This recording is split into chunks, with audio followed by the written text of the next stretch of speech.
ನಿನ್ನೆ 1 ಗಂಟೆಗೆ 2 ಸ್ಫೋಟ 10 ಸೆಕೆಂಡ್ಗಳಲ್ಲಿ ನಡೆದಂಥ ಸ್ಫೋಟ. ಅದಾದ ನಂತರ ಇವತ್ತು 1 ಗಂಟೆ ಆಯಿತು ಮಧ್ಯಾಹ್ನ, ಆ ನಂತರ ಈಗ ರಾತ್ರಿ 9 ಗಂಟೆ. ಶಂಕಿತನ ಪತ್ತೆಗಾಗಿ ದೊಡ್ಡ ಮಟ್ಟದಲ್ಲಿ ಬಲೆ ಬೀಸಲಾಗಿದೆ.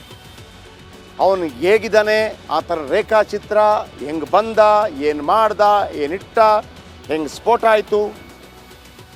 ಮುಖ್ಯಮಂತ್ರಿಗಳು ಕೂಡ ಸತತವಾಗಿ ಸಭೆ ನಡೆಸಿ ಯಾವುದೇ ಕಾರಣಕ್ಕೂ ಕೂಡ ಆ ಥರನ ಬಿಡಬಾರ್ದು, ಅದು ಯಾರೇ ಆಗಿರಲಿ ಅನ್ನುವಂಥ ಕಟ್ಟುನಿಟ್ಟಿನ ಆದೇಶವನ್ನು ಕೊಟ್ಟಿದ್ದಾರೆ.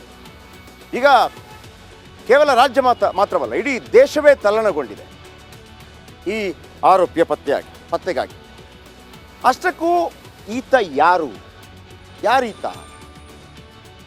ಬಿಸ್ನೆಸ್ ಕಾರಣಕ್ಕಾಗಿ ಮಾಡಿದ್ನ ಗೊತ್ತಿಲ್ಲ, ಅಥವಾ ಭಯೋತ್ಪಾದನೆಗಾಗಿ ಮಾಡಿದ್ನ ಗೊತ್ತಿಲ್ಲ. ಒಬ್ಬನೇ ಮನೆಯಲ್ಲಿ ಕೂತು ಮಾಡೋಕ್ಕಾಗಲ್ಲ, ಈತನ ಹಿಂದೆ ಯಾವುದಾದ್ರೂ ಒಂದು ಗ್ಯಾಂಗ್ ಇರುತ್ತೆ. ಬನ್ನಿ, ಇದರ ಬಗೆಗಿನ ಕಂಪ್ಲೀಟ್ ಪಿಕ್ಚರ್ ನಿಮ್ಮ ಮುಂದೆ.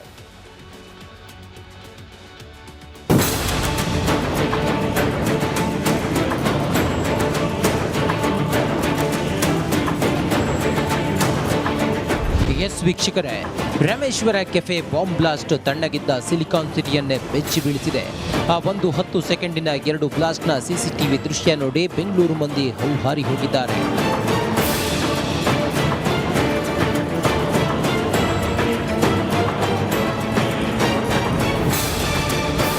ಇನ್ನು ಶಂಕಿತನ ಚಲನವಲನದ ಸಿಸಿಟಿವಿ ದೃಶ್ಯವಂತೂ ನೋಡಿದ್ರೆ ಮೈ ತರತರ ಅಂತ ನಡುಗುತ್ತೆ.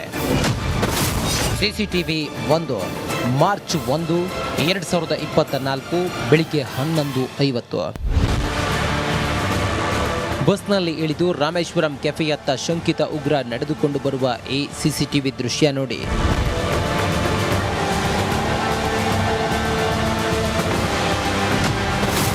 ಸಿಸಿಟಿವಿ ದೃಶ್ಯ 2 ಮಾರ್ಚ್ 1, 2024 ಮಧ್ಯಾಹ್ನ 12 ಗಂಟೆ.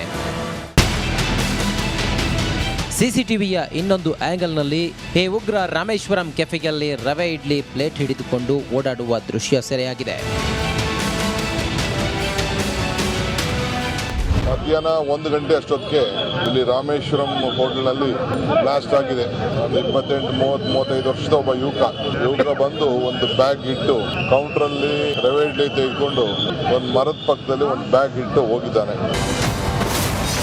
ದೃಶ್ಯ 3 ಮಾರ್ಚ್ 1, 2024 ಮಧ್ಯಾಹ್ನ 12 ಗಂಟೆ 10 ನಿಮಿಷ. ಇದು ತುಂಬಾ ಇಂಪಾರ್ಟೆಂಟ್ ಸಿಸಿಟಿವಿ ಫುಟೇಜ್. ಇದರಲ್ಲಿ ಉಗ್ರನ ಮುಖಚಹರೆ ಸ್ಪಷ್ಟವಾಗಿ ಕಾಣಿಸ್ತದೆ. ಆ ರೀತಿಯ 2 ಫುಟೇಜ್ ಇದೆ.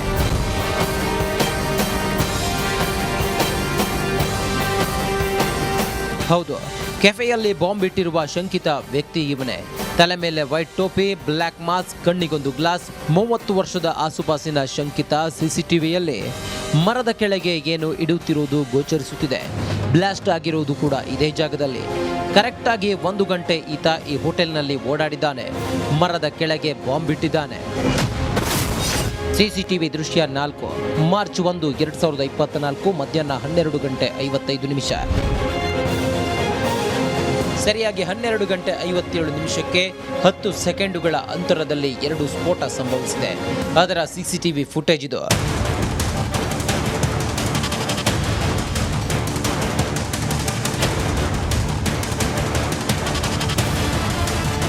ಒಟ್ಟಾರೆ ಶಂಕಿತನ ಚಹರೆ ಹಿಡಿದು ಸಿಸಿಬಿ ಪೊಲೀಸರು ಬಲೆ ಬೀಸಿದ್ದಾರೆ. ಇನ್ನು 4 ಶಂಕಿತರನ್ನ ವಶಕ್ಕೆ ಪಡೆದು ಪೊಲೀಸರು ಡ್ರಿಲ್ಲಿಂಗ್ ಶುರು ಮಾಡಿದ್ದಾರೆ.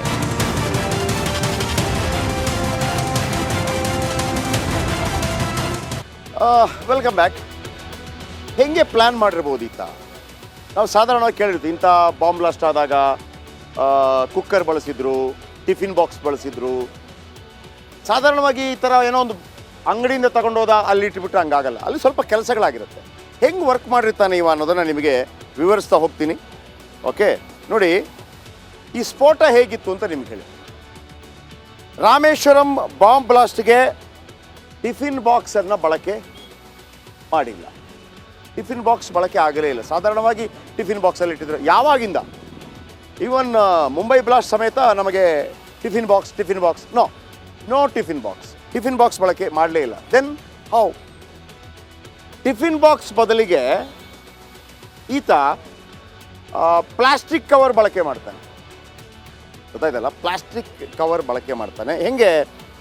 ಗಟ್ಟಿ ಪ್ಲಾಸ್ಟಿಕ್ ಕವರ್ನಿಂದ ಗಟ್ಟಿಯಾಗಿ ಪ್ಲಾಸ್ಟಿಕ್ ಕವರಿಂದ 2 ಕಂಟೈನರ್ ರೆಡಿ ಮಾಡ್ತಾರೆ. 2 ಬಾಂಬ್ ಬಿಡಬೇಕಲ್ಲ, 2 ಕಂಟೈನರ್ ರೆಡಿ ಮಾಡ್ತಾರೆ. ಆಮೇಲೆ 2 ಕಂಟೈನರ್ ಪ್ಲಾಸ್ಟಿಕ್ ಕಂಟೈನರ್ನಲ್ಲಿ ಬಾಂಬ್ ಇಟ್ಟು ಆ 2 ಕೂಡ ಬ್ಯಾಗಲ್ಲಿ ಇಟ್ಟಿರ್ತಾನೆ. ಆಮೇಲೆ ಒಂದರ ಬಳಿಕ ಮತ್ತೊಂದು ಸ್ಫೋಟವಾಗೋ ಥರ ನೋಡ್ಕೋತಾನೆ. ನೋಡಿ, ಸಾಧಾರಣವಾಗಿದ್ದವನಿಗೆ ಒಂದರ ನಂತರ ಒಂದು ಸ್ಫೋಟ ಹಾಗೆಲ್ಲ ಸಾಧ್ಯ ಇದೆಯೇನೋ? ಪಕ್ಕಾ ಪ್ಲ್ಯಾನ್ ಇದೆ. ಅವನಿಗೆ ಅದರ ಒಂದು ಕ್ರಿಮಿನಲ್ ಬುದ್ಧಿ ಅವನಿಗೆ ಖಂಡಿತವಾಗ್ಲೂ ಇದೆ. ಆಮೇಲೆ ಅಲ್ಲಿ ಬಾಂಬ್ ಇಟ್ಟು ಆತ ಹೊರಗೆ ಹೋಗಬೇಕು. ಸಮ್ಟೈಮ್ಸ್ ಏನಾಗುತ್ತೆ, ಬಾಂಬ್ ಇಟ್ಟಿದ ತಕ್ಷಣ ಡಮ್ ಬಂದು ಬಿಡ್ಬೋದು. ಪ್ಲ್ಯಾನ್ ಸಖತ್ತಾಗಿ ಮಾಡಿದ್ದವ. ಅಂದರೆ ಅವನ ಪ್ರಕಾರ ಬಾಂಬ್ ಆತ ಇಡಬೇಕಲ್ಲಿ, ಹೊರಟು ಹೋಗಬೇಕು. 1 ಗಂಟೆ ಕಳೆದ ನಂತರ ಅದು ಸ್ಫೋಟ ಆಗಬೇಕು. ಈಗ ಪ್ರೆಷರ್ ಕುಕ್ಕರ್ ಮಂಗಳೂರಿನಲ್ಲಿ ಏನಾಯಿತು, ರಿಕ್ಷಾದಲ್ಲಿ ಹೋಗ್ತಾ ಇದ್ದ, ಢಮ್ ತಲೆ ಓಡಿಸ್ಬಿಟ್ಟ, ಅಡ್ವಾನ್ಸ್ಡ್ ಹಾಕ್ಬಿಟ್ಟ. ಹಂಗೆಲ್ಲ ಆಗೋಂಗಿಲ್ಲ. ಸ್ಫೋಟ ಆಗಬೇಕು, ತಾನು ತಪ್ಪಿಸ್ಕೊಳ್ಬೇಕು, ತಾನು ಸಿಕ್ಕಾಕೋಬಾರ್ದು. ಇದಕ್ಕೆಲ್ಲ ಭಾಳ ತಲೆ ಓಡಿಸ್ಬಿಟ್ಟ. ತಾನು ಹೊರ ನಡೆದ 1 ಗಂಟೆ ಬಳಿಕ ಸ್ಫೋಟವಾಗುವಂತೆ ನೋಡಿಕೊಂಡ. ಆಮೇಲೆ ಮೊದಲನೇ ಬಾಂಬ್ ಎಷ್ಟು 12:55 1 ಗಂಟೆ ಸುಮಾರಿಗೆ ಆಗುತ್ತಲ್ಲ, ಆ ಬಾಂಬ್ ಸ್ಫೋಟಗೊಂಡಾಗ ಮೇಲ್ಛಾವಣಿ ಫುಲ್ ಕಿತ್ತೋಗ್ಬಿಡುತ್ತೆ. ಆ ಮೇಲ್ಛಾವಣಿ ಕಿತ್ತೋಗಿ ಅಲ್ಲೆಲ್ಲ ಸೆಟ್ ಮಾಡಿರ್ತಾರಲ್ಲ, ಆ ಬೋಲ್ಟು ನೆಟ್ಟೆಲ್ಲ ಬೀಳ್ಲಿಕ್ಕೆ ಶುರುವಾಗುತ್ತೆ. ಓಕೆ. ಆಮೇಲೆ ಕೆಫೆಯ ಮೇಲ್ಛಾವಣಿಯ ನೆಟ್ ಬೋಲ್ಟ್ಗಳು ಅದೆಲ್ಲ ಒಡೆದಿತ್ತು. ಮೇಲೆ ನಟ್ ಬೋಲ್ಟ್ ಸುತ್ತಮುತ್ತ ಅದೆಲ್ಲ ಬಿದ್ದಿತ್ತು. ದೊಡ್ಡ ಆಗ್ತಿತ್ತು. ದೊಡ್ಡ ಅನಾಹುತವಾಗಿಲ್ಲ, ಅದು ಒಂದು ರೀತಿಯಲ್ಲಿ ತಪ್ಪಿಸ್ಕೊಂಡಿದೆ. ಓಕೆ.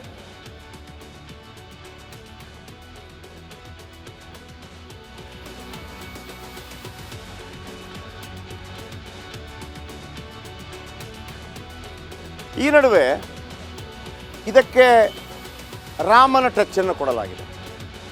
PP ಹರೀಶ್ ಹೇಳಿದರು, ನೋಡಿ ಅಲ್ಲಿ ರಾಮೇಶ್ವರಂ ಕೆಫೆ ಅಂತಿದೆ, ಹಾಗಾಗಿ ಅಟ್ಯಾಕ್ ಮಾಡಿದ್ದಾರೆ, ನಂಬರ್ 1. ಇನ್ನು ಬಸವನಗೌಡ ಪಾಟೀಲ್ ಯತ್ನಾಳ್ ಹೇಳ್ತಾರೆ, ನೋಡ್ರಿ ಯಾವಾಗ ಸ್ಫೋಟ ಆಗಿದ್ದು ಗೊತ್ತಾ, ಶುಕ್ರವಾರ ಗೊತ್ತಾಯ್ತಲ್ಲ ಯಾರು ಅಂತ, ಈ ಥರ ಹೇಳಿಕೆ ಕೊಡಲಿಕ್ಕೆ ಶುರು ಮಾಡಿದ್ದಾರೆ. ಆಮೇಲೆ ಪ್ರಹ್ಲಾದ್ ಜೋಶಿ ಇವರು ಕೂಡ ಈ ಥರದೇ ಹೇಳಿಕೆ ಕೊಟ್ಟಿದ್ದಾರೆ.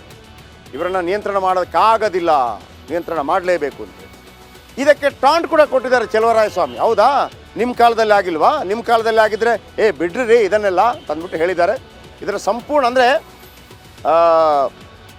ಈ ಕೆಫೆ ಕಾರಣದಲ್ಲಿ ಸ್ಫೋಟವಾಗಿರುವಂಥ ವಿಚಾರವನ್ನು ರಾಮ ಮತ್ತು ರಾಮೇಶ್ವರ ಕೆಫೆ ಯಾವ ರೀತಿ ರಾಜಕೀಯವಾಗಿ ಬಳಸಿಕೊಳ್ಳಲಾಗ್ತಾ ಇದೆ, ಇದರ ಬಗ್ಗಿನ ಒಂದು ರಿಪೋರ್ಟ್ ನಿಮ್ಮ ಮುಂದೆ.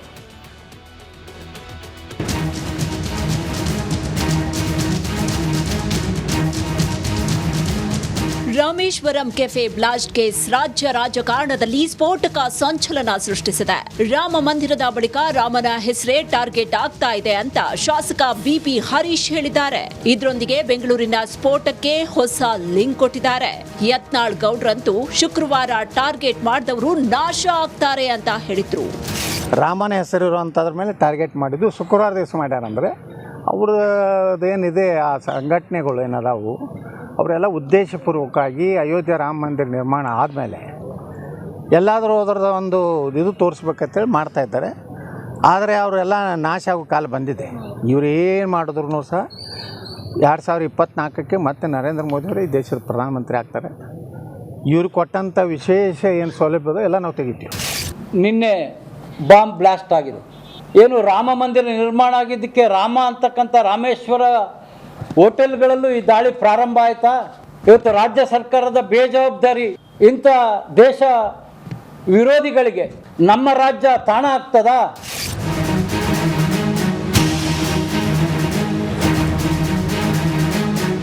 ರಾಜ್ಯದಲ್ಲಿ ಇಸ್ಲಾಮಿಕ್ ಮೂಲಭೂತವಾದ ನಡೀತಾ ಇದೆ. ಘಟನೆಯನ್ನ ರಾಜ್ಯ ಸರ್ಕಾರ ಗಂಭೀರವಾಗಿ ಪರಿಗಣಿಸಿಲ್ಲ. ಇದಕ್ಕೆ ನೇರವಾಗಿ ಸಿಎಂ ಸಿದ್ದರಾಮಯ್ಯ ಕಾರಣ ಅಂತ ಕೇಂದ್ರ ಸಚಿವ ಪ್ರಹ್ಲಾದ್ ಜೋಶಿ ಆರೋಪ ಮಾಡಿದ್ದಾರೆ. ಇಸ್ಲಾಮಿಕ್ ಮೂಲಭೂತವಾದ ಏನು ನಡೀತಾ ಇದೆ, ಇದರ ಬಗ್ಗೆ ಸರ್ಕಾರ ಗಂಭೀರವಾಗಿಲ್ಲ. They are not serious. ಅವರು ಹಿಂದೆ PFI ಮತ್ತು SDPI ಇವ್ರ ಮೇಲೆ ಇದ್ದಂಥ ಎಲ್ಲ ಕೇಸುಗಳನ್ನು ಹಿಂತೆಗೆದುಕೊಂಡು ಒಂದು ಸಂಕೇತವನ್ನು ಕೊಟ್ಟರು. ನಾವು ನಿಮ್ಮ ಜೊತೆಗಿದ್ದೇವೆ ಅಂತ. ಈ ಹಿಂದಿನ ಹಲವು ಘಟನೆಗಳಲ್ಲಿ ಬಿಜೆಪಿ ಕೈವಾಡ ಇದೆ. ಬಿಜೆಪಿಯವರಿಗೆ ಬರೀ ಹಿಂದೂ ಮುಸ್ಲಿಂ ಮಾತ್ರ ಕಾಣ್ತಾ ಇದ್ದಾರೆ ಅಂತ ಸಚಿವ ಚಲುವರಾಯಸ್ವಾಮಿ ತಿರುಗೇಟನ್ನ ಕೊಟ್ಟಿದ್ದಾರೆ. ಏನಿದೆ ಈ ಕಮ್ಯುನಲ್ ವಿಚಾರದಲ್ಲಿ ಬಹುಶಃ ಹಿಂದೆ ಅನೇಕ ಸನ್ನಿವೇಶಗಳಲ್ಲಿ ಬಿಜೆಪಿಯರು ಕಾಂಗ್ರೆಸ್ ಆಡಳಿತ ಸಂದರ್ಭದಲ್ಲಿ ಅಲ್ಲಲ್ಲೇ ಬೆಂಕಿ ಹಾಕ್ತಕ್ಕಂಥ ಕೆಲಸವನ್ನು ಮಾಡಿರ್ತಕ್ಕಂಥದ್ದು ನಿಮಗೂ ಗೊತ್ತಿದೆ, ನಮಗೂ ಗೊತ್ತಿದೆ. ನೀವು ಹೇಳೋಕ್ಕಾಗಲ್ಲ, ನಾನು ಹೇಳ್ತೀನಿ ಅಷ್ಟೇ. ಅದರಿಂದ ಪಾಪ ಬಿ ಜೆ ಪಿಯವ್ರಿಗೆ ಸ್ವಲ್ಪ ಸಮಾಧಾನವಾಗಿ 4 ವರ್ಷ 3 ತಿಂಗಳು ಇರೋಕ್ಕೆ ಹೇಳಿ. ನಾನು ಹೇಳ್ತೀನಿ ಸಿಕ್ಕಿದವ್ರಿಗೆ, ನಮ್ಮ ಸ್ನೇಹಿತರುಗಳಿಗೆಲ್ಲ ಹೆಚ್ಚು ಟೆನ್ಷನ್ ತಗೋಬೇಡಿ ಅಂತ. ಓಕೆ, ಈಗ ಎಲ್ಲ ನಾಯಕರು ಇದನ್ನು ಹೇಗೆ ರಾಮೇಶ್ವರ ಕೆಫೆ ಪಾಲಿಟಿಸೈಸ್ ಆಗ್ತಾ ಇದೆ. ಇನ್ನೊಂದು ಕಡೆ ಒಂದು ವಿಚಾರ ಗಮನಿಸಿ, ರಾಮ ಅಯೋಧ್ಯೆ, ರಾಮೇಶ್ವರ ಇರೋದು ತಮಿಳುನಾಡಿನಲ್ಲಿ. ರಾಮಾಯಣದ ಕೊನೆ ಯುದ್ಧ ಅಂದರೆ ರಾಮ-ರಾವಣ ಯುದ್ಧಕ್ಕಿಂತ ಮೊದಲು ರಾಮೇಶ್ವರಂನಲ್ಲಿ ಶಿವನಿಗೆ ಪೂಜೆ ಮಾಡ್ತಾನೆ, ಅದುವೇ ರಾಮೇಶ್ವರವಾಗುತ್ತೆ. ಇದಕ್ಕೆ ರಾಮೇಶ್ವರಂ ಕೆಫೆ ಅಂತ ಹೆಸರಿಡಲಾಗಿದೆ. ಮೊನ್ನೆ ಜನವರಿ 22ನೇ ತಾರೀಕು ಅಯೋಧ್ಯೆಯಲ್ಲಿ ರಾಮ ಮಂದಿರ ಉದ್ಘಾಟನೆ ಆಗುವಂಥ ಸಂದರ್ಭದಲ್ಲಿ ಭಾಳ ದೊಡ್ಡ ಮಟ್ಟದಲ್ಲಿ ಇದೆ. ಇಲ್ಲಿ ಕಾಣ್ತಾ ಇದೆಯಲ್ಲ, ಇದು ಮುಂದೆಲ್ಲ ಫುಲ್ ಕೇಸರಿ ಹಾಕಿ ಭಾಳ ಅದ್ಭುತವಾಗಿ ಡೆಕೋರೇಷನ್ ಮಾಡಿದರು. ಸೊ ಆ ಕಾರಣಕ್ಕಾಗಿ ಟಾರ್ಗೆಟ್ ಮಾಡಲಾಗಿದೆ ಅಂತ ಹೇಳಿಕೆಗಳು, ನಾನು ಅದನ್ನು ಸಮರ್ಥಿಸ್ಕೊಳ್ತಾ ಇಲ್ಲ, ಆ ಹೇಳಿಕೆಗಳು ಬಂದಿದೆ. ಅದಕ್ಕೆ ಸರಿಯಾಗಿ ನೋಡಿ, ರಾಮೇಶ್ವರಂನಲ್ಲಿರೋದು ಶಿವ, ರೈಟ್? ರಾಮ ಶಿವನ ಭಕ್ತ.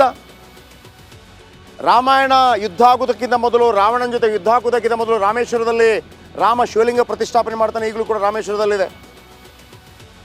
ಇವತ್ತು 7:30 8 ಗಂಟೆ ಹೊತ್ತಿಗೆ ರಾಘವೇಂದ್ರ ರಾವ್, ಈ ಹೋಟೆಲ್ನ ಮಾಲೀಕರು ಇಲ್ಲಿಗೆ ಬಂದರು. ಇಲ್ಲಿಂದಲೇ ಬಂದಿದ್ದರು, ಹಿಂಗೇ ಬಂದರು. ಈಗಲೂ ಅವರ ಹುಡುಗರ ಜೊತೆ ಮೀಟಿಂಗ್ ಆಗ್ತದೆ. ಇಲ್ಲೇ ಬಂದರು, ಇಲ್ಲೇ ಪ್ರೆಸ್ ಮೀಟ್ ಮಾಡಿದರು. ನೋಡಿ, ಒನ್ಸ್ ಅಗೇನ್,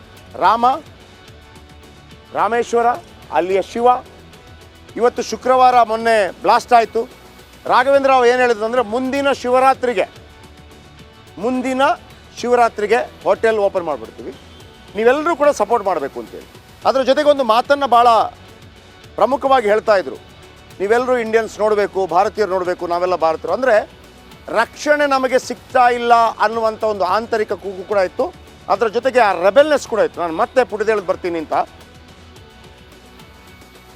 ರಾಮ ಮಂದಿರದ ಉದ್ಘಾಟನೆ ಸಂದರ್ಭದಲ್ಲಿ ಕೇಸರಿ ಹಾಕಿದ್ರು. ಇದೀಗ ನಿನ್ನೆ ಸ್ಫೋಟ ಆಯಿತು. ಮುಂದಿನ ಶುಕ್ರವಾರ ಓಪನ್ ಆಗುತ್ತೆ, ಶಿವರಾತ್ರಿ ದಿವಸ. ಇದರ ಬಗ್ಗೆ ಹೇಳಿಕೆಯನ್ನು ಕೊಟ್ಟಿದ್ದಾರೆ, ಕೇಳಿಸ್ಕೊಳ್ಳಿ. ಇದು ಒಂಥರ ಮುನ್ನೆಚ್ಚರಿಕೆ ತೊಗೊಳ್ಬೇಕು ನಾವೆಲ್ಲ. ನಾವು ಇಂಡಿಯಾ ಈಸ್ ಗ್ರೋಯಿಂಗ್. ಇಂಥ ದುಶ್ಮನಗಳು ಬಂದೇ ಬರ್ತಾರೆ ನಮ್ಮ ಹೋಗ್ಬೇಕಾದ್ರೆ. ಇದೆಲ್ಲ ಒಂಥರ ನಮಗೆ ಪಾಟ್ ಹೋಲ್ಸ್ ಇದ್ದಾಗ ನಮ್ಮ ಲೈಫಲ್ಲಿ ಇವರೆಲ್ಲ ಇರಬೇಕು. ಚಾಲೆಂಜ್ ಮಾಡೋಣ, ಫೇಸ್ ಮಾಡೋಣ, ಬರಲಿ, ಯಾರು ಬರ್ತಾರೆ ಬರಲಿ, ನೋಡೇ ಬಿಡೋಣ. ಇವ್ರು ನಮ್ಮನ್ನು ಎಷ್ಟು ತುಳಿಬೇಕು ಅಂತ ನೋಡ್ತಾರೆ, ನಾವು ಅಷ್ಟು ಮೇಲೆ ಎದ್ದು ಹೇಳ್ತೀವಿ ನಾವು. ಶುಕ್ರವಾರ ಆಗಿದೆ ಇನ್ಸಿಡೆಂಟ್. ಇದು ನಿನ್ನೆ ಬರೋ ಶುಕ್ರವಾರ ಶಿವರಾತ್ರಿ. ಆ ಶಿವರಾತ್ರಿ ದಿನ ನಮ್ಮ ಪುನರ್ಜನ್ಮ ಆಗುತ್ತೆ ರಾಮೇಶ್ವರಂದು. ಇನ್ನೂ ಒಂದು 100ರಷ್ಟು ಎನರ್ಜಿ ತೊಗೊಂಡು ನಾವು ಮೇಲೆ ಎದ್ದು ಹೇಳ್ತೀವಿ ನಾವೆಲ್ಲ. ನಮಗೆ ಸಂತಾನ ಹೇಳೋಕ್ಕೆ ಯಾರ್ಯಾರು ಬಂದಿದ್ರು, ನಮ್ಮ ಎಲ್ಲ ಮಿನಿಸ್ಟರ್ಸ್ಗೂ ನಾನು ಅವ್ರಿಗೆ ಥ್ಯಾಂಕ್ಸ್ ಹೇಳ್ತಾ, ವಂದನೆ ಹೇಳ್ತಾ, ಎಲ್ಲರೂ ಇನ್ವೈಟ್ ಮಾಡ್ತಾ ಇದ್ದೀನಿ. ಇದು ಒಂಥರ ಮುನ್ನೆಚ್ಚರಿಕೆ ತೊಗೊಳ್ಬೇಕು ನಾವೆಲ್ಲ. ನಾವು ಇಂಡಿಯಾ ಈಸ್ ಗ್ರೋಯಿಂಗ್. ಇಂಥ ದುಶ್ಮನಗಳು ಬಂದೇ ಬರ್ತಾರೆ ನಮ್ಮ ಹೋಗ್ಬೇಕಾದ್ರೆ.